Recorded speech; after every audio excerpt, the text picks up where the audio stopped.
എല്ലാവർക്കും നമസ്കാരം. എല്ലാവരും സുഖമായിരിക്കുന്നെന്ന് വിശ്വസിക്കുന്നു. ഇന്ന് നമ്മൾ ഉണ്ടാക്കാൻ പോകുന്നത് ഹെൽത്തിയായ ഒരു ഓട്സ് ഓംലെറ്റ് ആണ്. ഓട്സ് ഓംലെറ്റ് ഉണ്ടാക്കാനായി 2 മുട്ടയെടുത്ത് ഒരു ബൗളിൽ പൊട്ടിച്ചൊഴിച്ച് 1/4 കപ്പ് പാലൊഴിക്കുക. പിന്നെ 1/2 ടീസ്പൂൺ ഉപ്പും 1/2 ടീസ്പൂൺ കുരുമുളക് പൊടിയിട്ട് നന്നായിട്ട് ബീറ്റ് ചെയ്യുക.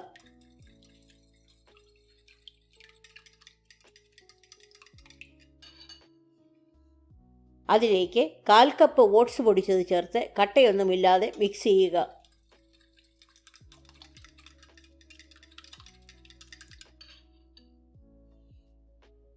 അതിലേക്ക് ഒരു ചെറിയ സവാള പൊടിയായിട്ട് അരിഞ്ഞത്, 1 ടേബിൾ സ്പൂൺ ക്യാപ്സിക്കം ചെറുതായിട്ട് അരിഞ്ഞത്, 1 പച്ചമുളക് ചെറുതായിട്ട് അരിഞ്ഞത്, 1 ടേബിൾ സ്പൂൺ തക്കാളി ചെറുതായിട്ട് അരിഞ്ഞത്, 1 ടേബിൾ സ്പൂൺ ക്യാരറ്റ് ഗ്രേറ്റ് ചെയ്തത്, അല്പം മല്ലിയില അരിഞ്ഞത്, ഇത്രയിട്ട് നന്നായിട്ട് ഇളക്കുക.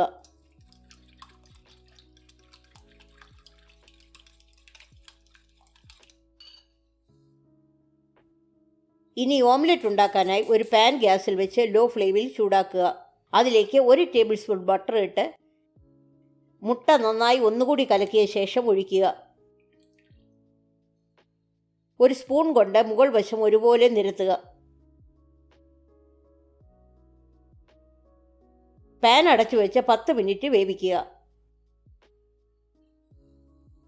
മുട്ടയുടെ മുകൾഭാഗം ഡ്രൈ ആകുമ്പോൾ തിരിച്ചിട്ട് 5 മിനിറ്റ് കൂടെ വേവിച്ച് ഗ്യാസ് ഓഫ് ചെയ്യുക.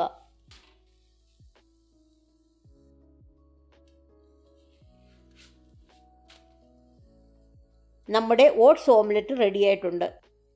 ഈ റെസിപ്പി എല്ലാവർക്കും ഇഷ്ടപ്പെട്ടെന്ന് വിശ്വസിക്കുന്നു. ലൈക്ക് ചെയ്യാനും ഷെയർ ചെയ്യാനും സബ്സ്ക്രൈബ് ചെയ്യാനും മറക്കരുത്.